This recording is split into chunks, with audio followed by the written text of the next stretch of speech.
Yes, guys, how you doing? Welcome back to the Spurs Talk Show. I'm Sean Butler. Bugsy Malone's over there. It's Friday. Happy Friday. I hope you're all happy and healthy doing the things that you love for those that you love to do them with. Guys, do me a favour.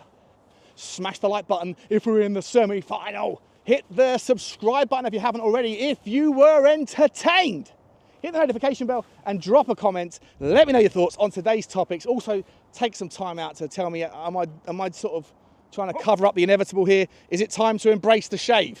Or do I need a little trip to Turkey? I'm not sure. Guys, how about this?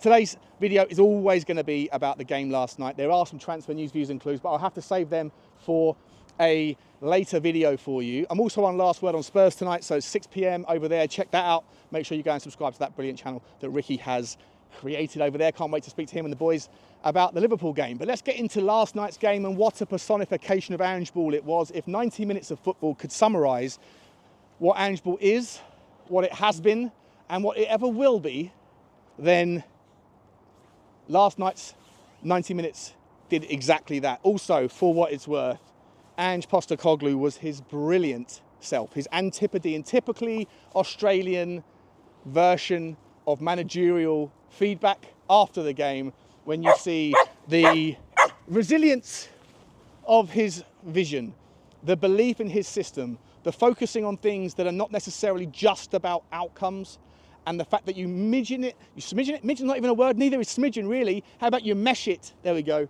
to a personality that always tries to include, when he's in a good mood at least, some self-deprecation and some sense of humour, and we saw all of that. It was a brilliant 90 minutes of football, not necessarily in terms of technical football, but in terms of the entertainment and the thing that we would put on, the show that was put on. And then the 15 minutes afterwards, when you heard Ange talk to the studio indirectly saying, oh, I know you guys are probably tearing me apart up there for my lack of tactical nous, but you know what? It is what it is.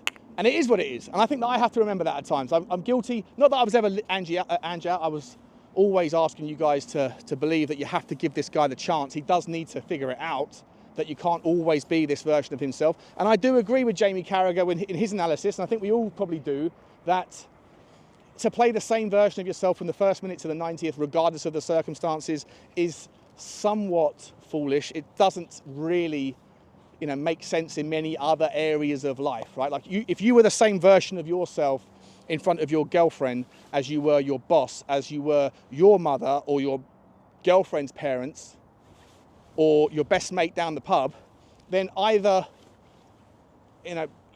you're the perfect personality that could just please everybody in all parts, or more likely, you're going to piss some people off at some of the time and others off at other periods of the time. If you're the same version of yourself on a Friday afternoon in the office as you are on Monday morning, then either you're too loose on a Monday or you're too strict and tight for a Friday afternoon. There are considerations that need to be baked into the behaviour that comes with your output. And I think that there should be the same when it comes to Angeball, but there isn't. And I think we have to shake hands with that. I think that we are either on board it or we're not. And if I'm entirely honest, for what it's worth, as I've said to you, if I have to go one way or the other, which I think you have to, I think it is kind of binary. As I always say to you, I don't think life should be. I think there is always a shade of grey. There's always a reason to and not to. But for me, with this one, Ange isn't going to change. And so you're either on board or you're not.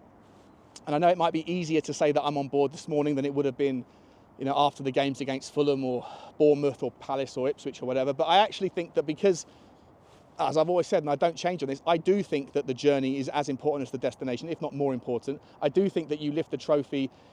It's not you that lifts it either way, but even when you are participating in that moment, it is momentary, whereas the pursuit of getting there is twice a week, hopefully, for 9 months of the year. And so that to me is a bigger slice of where my attention is. And so I am on board it more than I'm not, but I do wish that there was some wiggle room. Do I think that Angeball played into last night? I don't really, because I don't think that we saw that typical front foot version of Tottenham Hotspur throughout the game. I think that we started very brightly. I think for what it's worth, the two teams on paper, I think that Tottenham did as best they could to put out the strongest version of themselves that they can last night. And I think it was very harmonious to our outcomes to see something that I have been talking to you guys about for ages. When you have the system that we do and the obvious requirements of the front four to press from the front, to defend from the attack, to win the ball back, if you can, at the top end of the pitch, or at the very least allow the pressure to have an output that allows for sloppiness as they move forward, that can only work if you have people that work in harmony in that sort of 10-man press. And that doesn't happen if you have a front four where more players of it than don't are not players that are willing to work off the ball and put that sort of team sacrifice ahead of their individual pursuit. If you have a front four of Sonny, Johnson, Maddison and Timo, it's not going to work. If you have a front four that includes Decky and Solanke, it works far more frequently than it won't. You can afford to have Maddison and Sonny that try their best but are kind of largely unimpactful in their pursuit. If you have Decky and Solanke that work tirelessly. And last night, Dominic Solanke, I'm so happy for him to get some goals, because obviously you are judged as a striker on your output.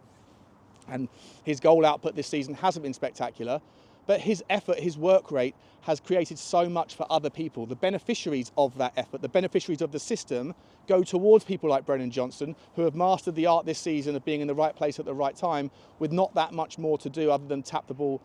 Not necessarily tap the ball, but put the ball, sometimes with consummate ease, sometimes with some technical nous, into the back of the net. But they don't do enough off of it, in other moments, and their lack of effort, their lack of stamina, their lack of ability to work for the team can manifest itself into problematic situations with regards turnovers and regards chances created against.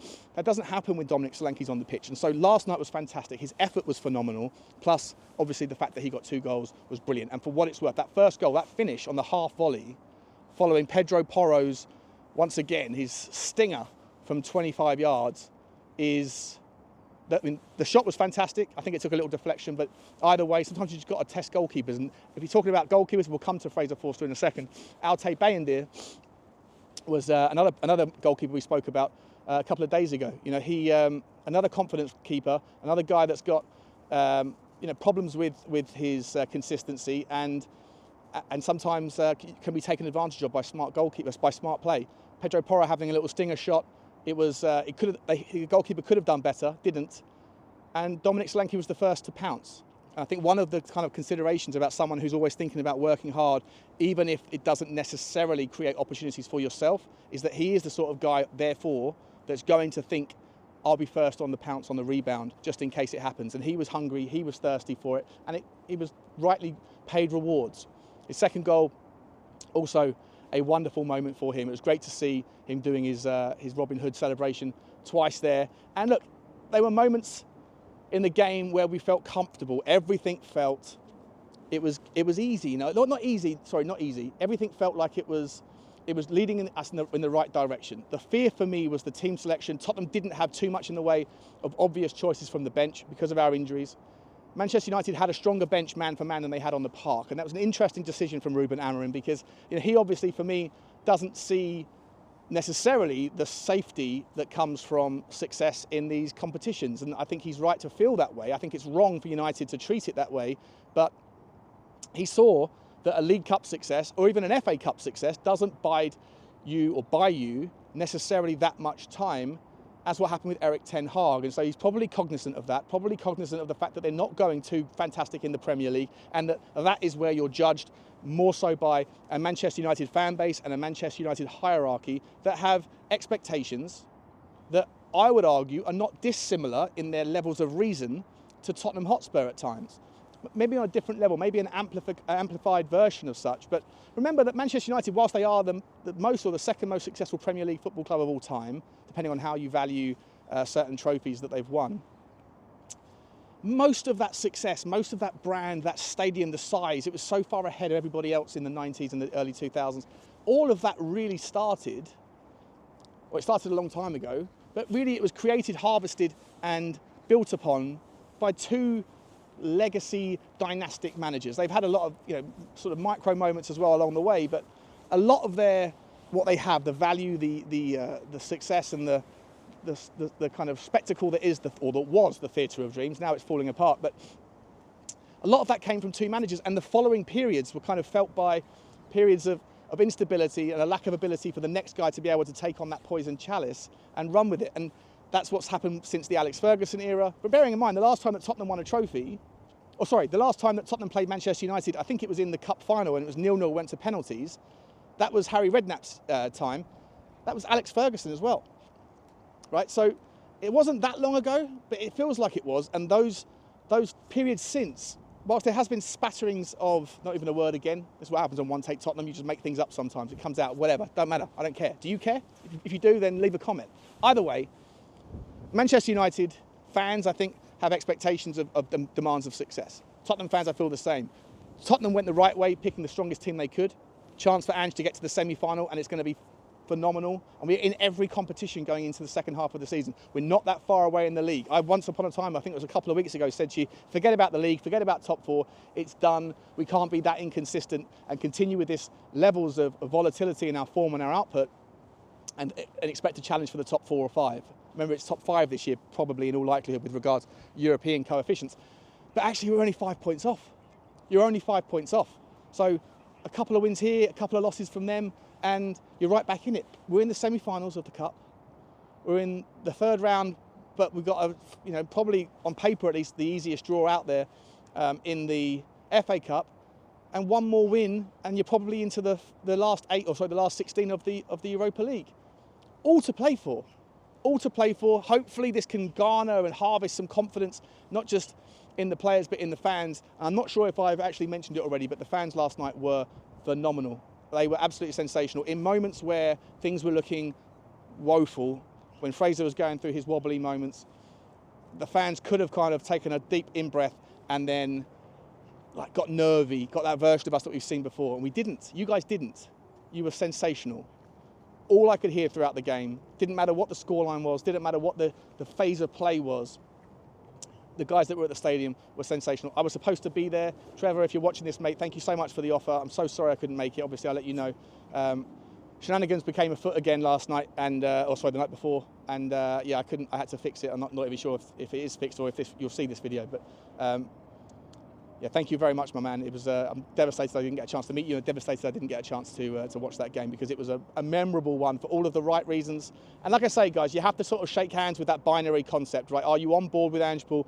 Are you not? He isn't going to change. He gave that sort of version of himself in that post-match press conference that you kind of love to see, that version of him. Less so of the sulky, sooky version where things doesn't go his way. But it was a wave game. You know, the first 15 minutes were all Tottenham's, rightly rewarded with the pressure, rightly rewarded with our team selection. As I say, Manchester United went in a different direction, and it probably cost them on the night, but they put in a good shift as well. I was listening to the commentary, and they were making out as the game approached half-time, like that Tottenham have been good in times, but it's really Manchester United that have been terrible. I didn't think of that or agree with that concept or that analysis at all. I think it was the first 15 minutes were ours. We got the goal, and then for some reason, we stepped back.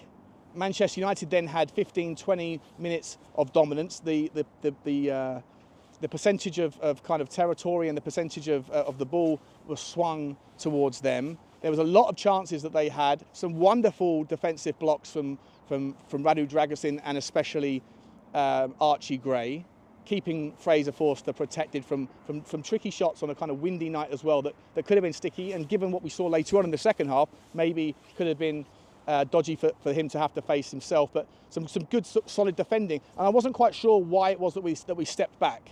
This notion that we always get the ball and we always push forward, sometimes that's the way that we play. Other times it isn't, and I don't always know whether or not it's because of by choice or by the other variable. Like I say, not to get off the topic here, but when we analyse the expectations of the fans with regards to United and with regards Tottenham fans and the boards of both clubs, are there the reasonable analysis and the baked in considerations of the factors that are not directly controllable by Tottenham Hotspur or by Manchester United?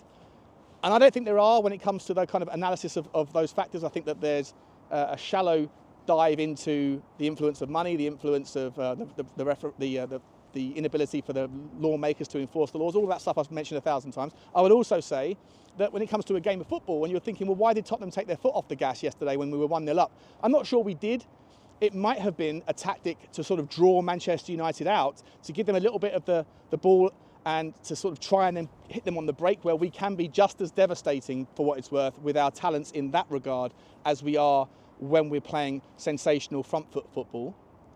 But It might also be that Tottenham were a little bit nervy, that Tottenham were a little bit tired. We played a lot of football. We don't have that many options, so there's a lot of minutes in the legs for most of the players on the pitch. Or it might just be that Manchester United kind of woke up.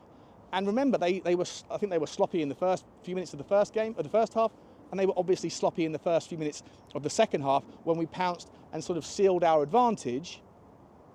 And again, plaudits to Tottenham for taking advantage. Criticisms of Manchester United, but you never really know who's responsible. Was it sloppiness or was it good from both? As I always say, neither black nor white, it's always a shade of grey. It's a little bit of both. I think that the analysis, though, that Tottenham were not that good in the first half and that Manchester United were just poor, I don't agree. I think we were fantastic when we had the ball and in our swings, but there were swings in the game. It's a momentum match. That's what happens. And the first 15 were ours, the next 15, 20 were theirs, and then we finished the first half strongly, and we started the second half incredibly strongly. Decky, a wonderful guy, wonderful player, wonderful form, wonderful confidence. 6 goals, I think, in 6 games now for him. The guy just exudes confidence, and he is so important. Again, I'm not sure if I've already mentioned this on this particular take, but I've said a number of times to you guys that when you're looking at a team that Tottenham puts out and you think about what Angeball asks of the players and the system and the team, there has to be some sacrificial lambs.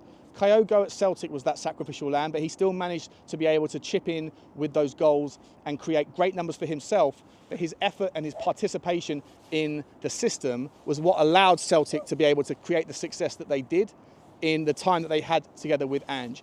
With Tottenham, the same requirements are asked of that number 9. The same requirements are asked of the left winger and the right winger and the guy in the 10. And if you play a front 4 that includes a dominance of players that don't necessarily have that work ethic, that off-the-ball capability, then it doesn't lead to good outcomes. It really doesn't. I've said before, if you have Timo on the left, Sonny at the top, Brennan on the right, and James Maddison in the 10, you're going to see a lot worse outcomes on the majority than you are if you see a 4 that has at least 2 players that are more willing to be sacrificial lambs and that work hard and press for their life and that do things for the team in the pursuit of their goals rather than just working and figuring out things for themselves. And when you have Decky on the pitch and Dominic Solanke, it is better things happen. Better things happen. As I've already said, Dominic Solanke, unbelievable. 2 goals from him, sensational. Sonny on the left, superb at times last night. His goal at the end, obviously, was a worldy luck or poor goalkeeping. It doesn't really matter. It got the job done. In the game, I would love to have seen him drive a little bit more at the right back. The Moroccan man, Mazraoui, is it? A player that I used to really want to come to Tottenham. He got a yellow card early. Sonny should have been driving at him, trying to take advantage, as their left winger was trying to do, or their right winger was trying to do to Jed Spence. And there might have been a different outcome in the game. We get them down to 10 men. It becomes a little bit easier in the second half. As it was, we got to 3-0, as I say. Decky and then Solanke gets the third, and everyone's happy. Everyone's joyful. We're in the semi-final, right? Well, no, not quite. And again, Fraser Forster, for me, guys, this is the opportunity here for us to think outside the box. I know the tendency for people and for the media to wake up this morning is to say, typical Tottenham, use that S word that we're not allowed to use, right? And say, it could have been so different. It could have been heartbreak. It could have been meltdown at Tottenham because they do this to themselves all the time. And I literally was in my room saying, we're doing it again. We're doing it again, guys. I thought we were doing it again. We didn't do it again in the end, but we could have done.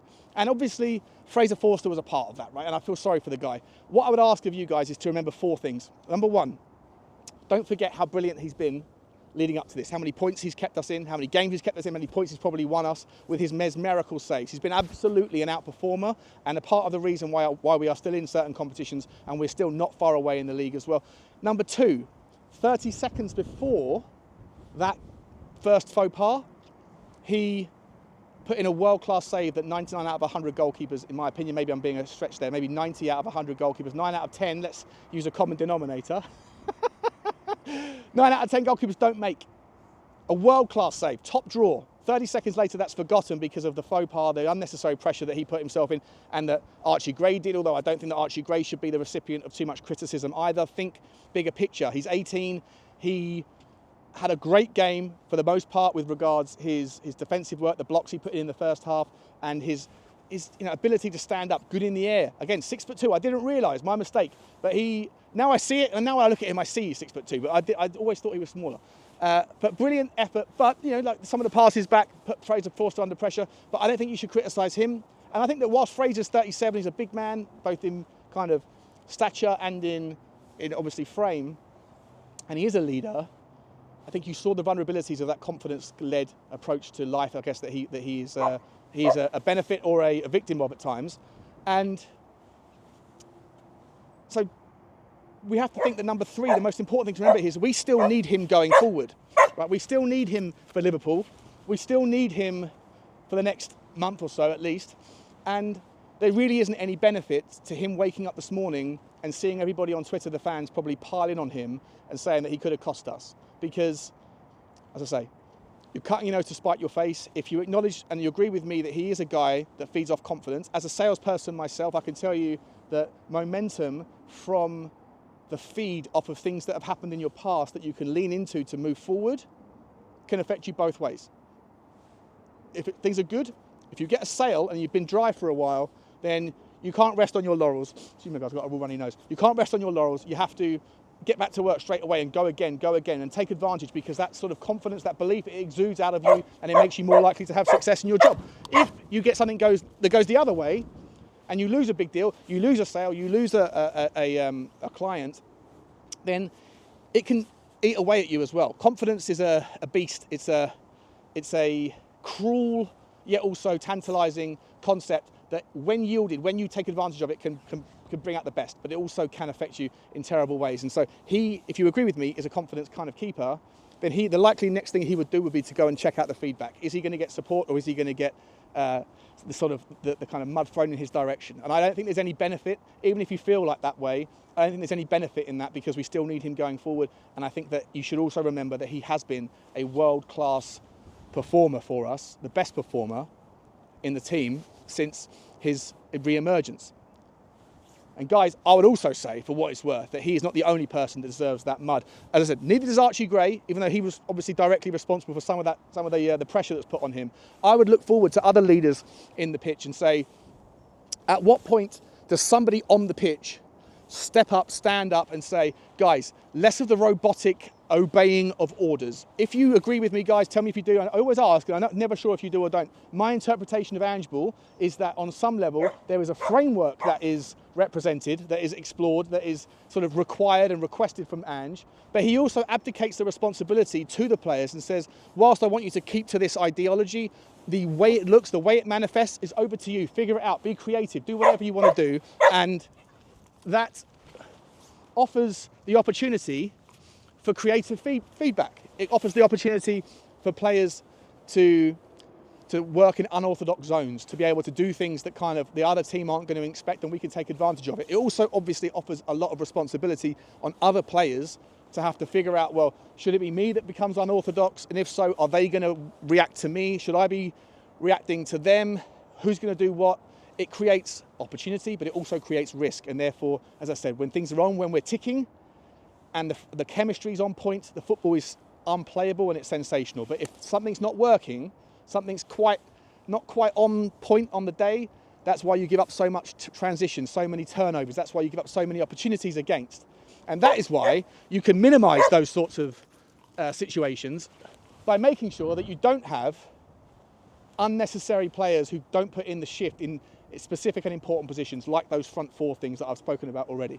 With regards to that framework, if you agree with me, then I would argue that the absence of Ange or the guys on the coach or on the sideline sort of yelling instructions, it requires somebody to step up and go, stop being so robotic, stop passing the ball back to a guy who is, first of all, not known for being confident with the ball at his feet anyway, and second of all, is going through a mini crisis during the 90 minutes that has put us unnecessarily back into the game.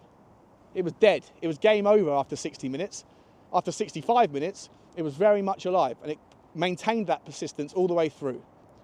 The ball, we were getting the ball up there, and then it was coming right back, and the midfielders were passing it to the defenders, who were passing it back to the guy who was going through that crisis. It was silly, but nobody, not one of them, was taking control. It eventually took Decky to win the ball, and I think to scream and say, kick it high, kick it long, and he won the ball, and he put in some sort of shifty work with his feet, and there was a round of applause from the fans, and it kind of calmed us down a little bit, but it was still an ever-present. And I think that's what we have to sort of shake hands, I guess, with it. It's going to be an ever-present part of Angeball. We're going to have these moments. We're going to have the sort of hearts in mouth, heart attack kind of football. I love it.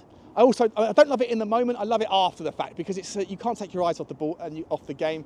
And as Jamie Carragher quite correctly said, we are the most entertaining team to watch in not just the Premier League. I would argue anywhere in football, really. There's no game, very few games that are boring, very few games that aren't worth watching, and that should be celebrated, because I think, like I said to you a million times, we're not the people that lift the trophy. We're not the people that actually have success by supporting or expecting things from people that deliver those outcomes. You're a participant in it. You're not irrelevant to it, but you are an observer of it. And so you should enjoy that process as much as you do the outcomes, if possible. For me, the way the game panned out, I want to go through some players. I've been talking for a long time. I want to go through just some players and run sort of how I felt. Jed Spence, sensational again. So happy for that guy. So happy for those of you that stood strong alongside him. And Johnny, I know you're a massive advocate of him. Your boy done really well. Like, he's 2.5 years or whatever he's had to wait to start a game. He's come in now and put in 2 brilliant performances. Is he rough? Is he rusty? Of course. Is he the perfect player? No, he isn't. But defensively, he's better than I thought he is. And going forward, he's got that ability to kind of use those sort of long legs and that ambition to drive and get forward. And it does offer another option. And I feel so much more happier now that, you know, we've always thought we haven't got a number 2 behind Destiny Udogie, who I think is out for a few weeks, right? So it's lovely to see, come of the hour, come of the Spence. Good for him. Archie Gray, brilliant. His blocks were brilliant. Obviously, like I say, I do think that some of the back passes were unnecessary, but of all the people that I'm not going to blame him, because he's asked to play out of position. He's 18. It's all going on around him, and I thought he was fantastic. Next to him, Radu Dragusin, sensational, man-mountain, won everything in the air. Brilliant from him. Really enjoying seeing that little partnership materialise. He's also working well with Ben Davies when he isn't injured. Look, it's all good things from that defensive line. The amount of growth, and Ange's right when he says the amount of positives that we can take. Bugsy, stop! The amount of positives that we can take from this system, from this demonstration of appetite to go again from this team is ridiculous, even if it doesn't always come with the outcomes that we want in the short term. And I love that. I love that kind of summary from Ange. Right back, Pedro Porro. I mean, look, I think the guy, it's difficult to kind of, you can't really criticise the guy. He's working so hard. He probably the lesser of the back 4 that I would sort of say was remarkable. I thought in the first half he struggled a little bit. He was asked to do a lot defensively when Man United were pinging the balls over the top. And I think he got back, but he needed a little bit more help from some of the guys on that right-hand side. Pape Sarr, for example, or Bissouma at times were a little bit too narrow and were sort of not getting back as much as they could. That said, the second half, Pedro Porro was far better, as was the support defensively from him, from Pape Sarr especially, got back and helped him out all the time. It was good to see. Pedro Porro getting forward, like I say, lovely little pot shot to get us going in the first goal. And is always useful. He's always sort of there or thereabouts. He's always where you need him, and getting back, it's difficult for that guy. You know, he's asked to do so much, so often, all the time. There's probably not a player in the Premier League. I'd be surprised if there's a player that has run as many yards as him on a per minute played basis this season. Let me know if you're a statistician. Let me know if you can find out if that's the truth. Going forward, Bissouma, best game from him I've seen forever, for ages. Like, where has that version of him been? He was suspended for the last game. Was he fresh? Did he have a point to prove? Was he worried that maybe, you know, Bergval's kind of emergence has kind of put the pressure on? Something changed last night. The rocket was right up him, and from the very first minute, he was pressing like an ironing board, and he was a reinvigorated version of himself, and I'm so pleased to see it. Do I personally still think that if we have to make room for a Monster 6, do I think that he is the guy that probably has to go? Either him or Bentancur, there has to be room made, I think, and one of them has to go. I'd probably say that, you know, one swallow doesn't make a summer, and, you know, whilst I applaud you for the effort, Bissouma, you were sensational for most of the game. I also think that, you know, let's see it again, because, you know, there was no calamities from him, there was no rash decisions, it was just well-timed challenges, great pressure, some good passing as well, and I've got to give him, probably, if I'm honest, the man of the match. Pape Sarr, his partner. Again, another good performance from Sarr. his ability to cover ground is sensational. You love to see it, and I've got nothing but good things. I love Pape Sarr, he's fantastic. I still sometimes struggle to think, where does he fit? Is he a natural anything? I know that Ange doesn't want a natural anything, he wants an everything guy. Whatever, I don't necessarily see it that way, but great performance, just covers a lot of ground. Probably didn't stand out as much as the others did around him, but just solid from Sarr. And then James Maddison, again, connecting things. Could have done a little bit more defensively at times, but ultimately was always in the right place, drawing fouls. Technically, James Maddison, for me, he offers so much value in the ability to get on the ball and just sort of draw out a foul when you're under pressure. In that 60th, 70th minute, that period, some of the times when we were really under the kind of cosh, he would get hold of the ball and just win a little cheeky free kick here and there, and it calmed it down. He'd then roll around on the floor.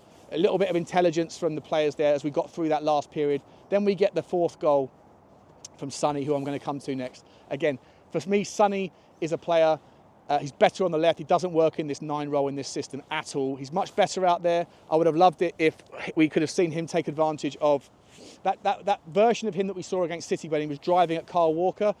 Remember Mazraoui, I think it was the right back who was on a yellow card, and Sonny had 2 or 3 opportunities to drive at him and do a couple of cheeky step overs, especially in that period, that 60th minute, 70th minute period. And you get that second yellow, they're down to 10 men, the game's done. He didn't do it, he passed it inside, but still a very good, solid effort from Sonny. Was impressed and pleased with his performance, and we're going to need him at his best going forward. And I like the way that Ange is managing his minutes. I like the fact that we are cognizant, and he doesn't seem to be too upset about it as well. He knows that there's a lot of football to be played, and like I say, guys, we're still in all 4 competitions. We're not far away in the league. 1 more win in the Europa League, and we're in the last 8, pretty much guaranteed. Last 16, pretty much guaranteed. Hopefully 4th round of the FA Cup, we'll see. Tamworth, please don't make us look horrendous. And then the semi-finals. And you know who we're playing against, right? It's going to be unbelievable. It's going to be unbelievable. Let's finish this off. Decky on the right, love him. I love him to pieces. Was it his best standout effort? No, but that wasn't because he was poor. It was because other players sort of joined up and levelled up, and especially in that first half were just phenomenal. And I liked the fact that when we were looking for a little bit more in that kind of that dodgy period, and there wasn't that leadership, there wasn't that. There was no one really that was sort of taking that baton and coming over and kind of realigning and removing that robotic approach to Angeball. He eventually got hold of that ball and just showed us what he's great at, getting the ball driving and taking on. And against some of that Manchester United defence, that they might not be big in stature, but they are sort of really strong, feisty, nasty players. There are only good things I can say about Decky. Great goal as well, great finish, and put us on our way to a comfortable situation.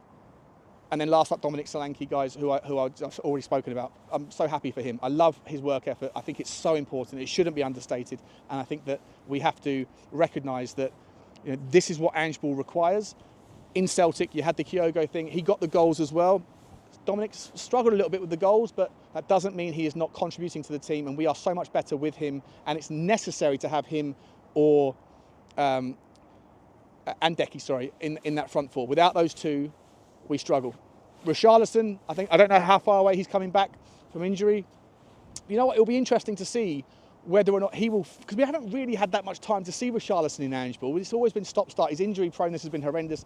And if he does stay, maybe his work ethic is going to help. Maybe it will be more tangible, visible now that I'm sort of dialed into what it is that we need. Then maybe that version of Richarlison will become more useful than I've otherwise thought. However, that said, like I said with Bissouma, whilst I can appreciate the value that they can bring, I also can see that there are better positions, better people that we can have in their place. And if Richarlison does want to go to Fluminense, then so be it. And thank you for your time. Substitutes coming on. The one criticism of Ange, and the one tick for Ruben. I think Ruben made the mistake with the team selection, but I think his substitutions were very well timed and they changed the game. And I don't think Ange adapted quickly enough. Once again, critique where it's due. I think that the team selection was good from Ange. The system was good. The post-match interview was great. I would just argue that we probably could have done a little bit more with regards to reacting to what we were seeing on the pitch in that second half, middle period, whereby we were making mistake after mistake and we needed a little bit more from some direction. Bergvall did eventually come on, largely kind of got himself involved, ran around like a with like an Easter bunny or whatever they call it, like a Energizer bunny rather, Easter bunny. But I wouldn't say he did that much that was memorable in the minutes that he had.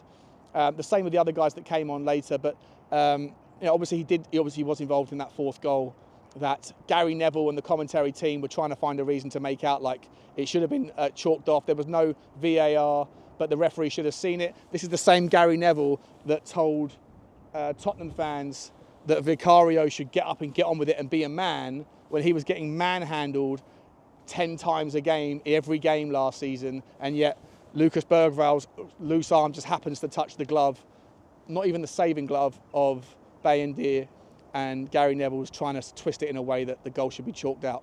I mean, consistency and logic, that's all I ask for. Consistency, logic and balance. That's the reason why I go the way I do with my content, and the absence of it can be frustrating to hear and see, especially from intelligent people. And Gary Neville is an intelligent guy, and I do appreciate his style, I do appreciate his usual thoughts. But on that one, I thought he looked a little bit obviously compromised by his bias, shall we say. Anyway, guys, 36 minutes. Jesus Christ, that's the longest walk and talk ever. I hope you don't mind. I hope I've still got your attention. But either way, like, subscribe and comment. And as always, I'll see you later. Semi-final time. Bye-bye. Hi, doggy. Hiya.